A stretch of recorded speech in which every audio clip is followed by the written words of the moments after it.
All right, today we're diving into a story that is just fascinating. It connects an ancient prophecy, a modern-day Iranian city, and a Jewish community that's been there for centuries. And believe me, the connection it draws raises some pretty profound questions. And that's really the big mystery we're unpacking.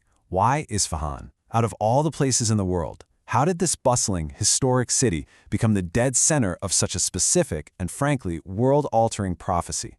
Let's get into it. So, to really understand the connection, we have to start with the prophecy itself. It comes from Islamic eschatology, which is basically the study of the end of times. Now, this is where it gets incredibly specific. This narration, known as a hadith, doesn't just vaguely point to a country or region. No, it names a city, Isfahan, a specific community within that city, and even an exact number of followers, 70,000. So the big question is, who or what is the Dajjal? Think of the Dajjal as one of the ultimate tests for humanity before the Day of Judgment. He's this powerful figure who shows up, presents himself as a messiah, and tries to mislead the entire world. So the prophecy directly links this powerful, deceptive figure to the Jewish community of Isfahan. And to understand why, we've got to look at the history. You see, the Jewish presence in this part of the world isn't some recent thing. It goes back thousands of years, weaving this incredible story of prosperity, persecution, and survival. Just look at this timeline. It gives you a sense of the sheer scale we're talking about here, a continuous presence since the biblical era. This community has seen it all, living through empire after empire, from the ancient Sassanids all the way to the modern Islamic Republic. Early on, especially during the Sassanid Empire, starting around 200 AD, the community wasn't just surviving, they were thriving. This was a golden age. They were influential, and even had connections to the royal family, which really shows you how deeply rooted they were in Persian society.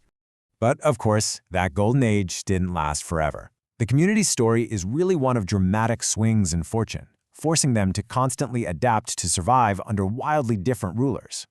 And this leads to a really wild moment in history. When Arab armies showed up in the 8th century, the Jewish community of Isfahan didn't fight back. In fact, they did the opposite. They welcomed them, opening the city gates and celebrating. Now, why would they do that? Well, at the time, some believed this was a sign that their own messianic era was just around the corner. And this just perfectly illustrates how prominent they were. By the 10th century, the Jewish population was so large and so concentrated in this part of Persia that people at the time had a name for it, Yahudistan, or the land of the Jews. I mean, that tells you everything you need to know about how central they were to the region. This slide really captures the historical whiplash they experienced. Under some rulers, like the Sassanids and much later the Pahlavis, they had religious freedom and opportunity. But under others, like the Safavids, they faced brutal oppression. And the persecution during the Safavid era was really systematic.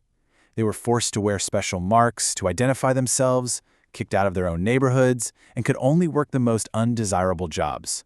It was a period designed to completely break the community. So, after weathering all those centuries of change, what does this community even look like today?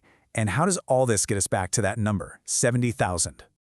After the 1980 revolution, the community's leadership made a really strategic and probably very difficult decision to publicly support the new Islamic government. It was a complex move, for sure, but it was aimed at securing their safety and their place in this new Iran.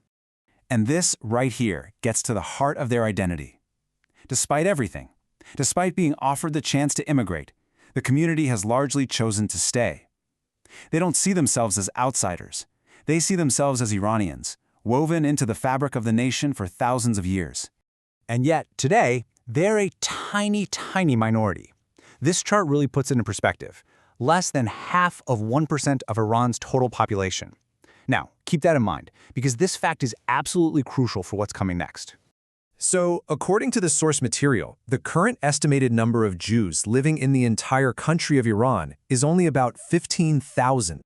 Now compare that to the number from the prophecy, 70,000 followers from Isfahan alone.